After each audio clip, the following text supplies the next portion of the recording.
Hey, Jim Stewart again. Another dose of Jim Stewart's historical tonic for fragile white folks. We're back to Reconstruction again, and last time we spent a good deal of attention on the great and talented cartoonist Thomas Nast. Last time we thought about and talked about, and Thomas Nast illustrated for us, what was going on in the South. Right now, I want us to think about the law of gravity in the states that won the Civil War, the Union. The title of this particular session is Reconstruction, the Unsustainable Revolution. This involves an understanding of the fact that while there are people like Thomas Nast and a huge movement in public opinion favoring black equality in the North, in the Republican Party, at the same time, there is a deep, deep reservoir of white supremacy within that same region of the country. Before I started talking about, in the earlier session, I started talking about the whole business of black enfranchisement. The idea of black citizenship being involved in the passage of the 14th and then ultimately the 15th Amendment, which passed in 1870, which guaranteed male right to vote regardless of race, Indians and criminals accepted. More about that later. At the same time, the puzzle is the same states in the North that ratified those 14th and 15th Amendments, many of them, before the Civil War, passed their own laws, some of which actually forbade African American people from entering their states. In Ohio, before 1856, African American people could not vote at all. African American people had to post bonds sometimes in order to be able to prove their citizenship in the free states. A great figure from the civil rights movement later on once made the statement, his name was Stokely Carmichael, that the Mason-Dixon line began at the Canadian border. And that's the paradox and the problem of this law of gravity. It has the master remaining in the South.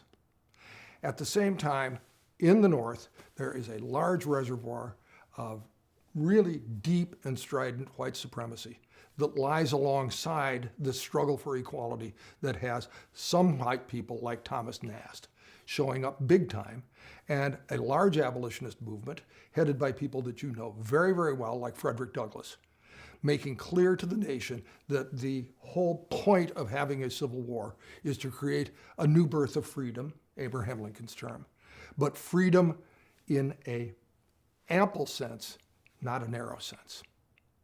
And that's what we saw from Thomas Nast before. But now that we understand that Northern public opinion is not one way affirming an ample definition of freedom, but instead complicated by decades and decades and decades of treating African American people horribly within their own part of the world. Race riots were common. The labor market for African American people was terrible. The problem of being free and living black in the North, of being accused of having been a fugitive slave and then being taken south even if you were free. Did you see the movie 12 Years a Slave about Solomon Northup? That's what that's about. So all of that is playing into the next cartoon I'm going to show you from Thomas Nast, because this next cartoon is going to show you a very different Thomas Nast than the one who was presenting the African American soldier saying, "Why not this man?" Thomas Nast is now commenting on the way that African American people are conducting themselves in the South now that they have the right to vote. The 15th Amendment guaranteed that, and sure enough, and we're coming back to talk about this some more in some subsequent presentations, African American people do vote. They vote in large numbers. They select their own representatives to go to state legislatures. They create a whole new political life in the South that involves African American people not only voting, but passing laws, and laws such as creating public education systems, equalizing prison systems. Lots of progressive legislation goes on in states, especially with heavy, heavy black population of voters, like South Carolina, Mississippi, Alabama, Louisiana. So black people get into the business of voting in the South and legislating in the South, and by this time, Thomas Nast is sick of it. Look at that cartoon. Where's Lady Liberty now? She's sitting way faint in the background, hardly able to hold up an image that has any control over what's going on in front of her.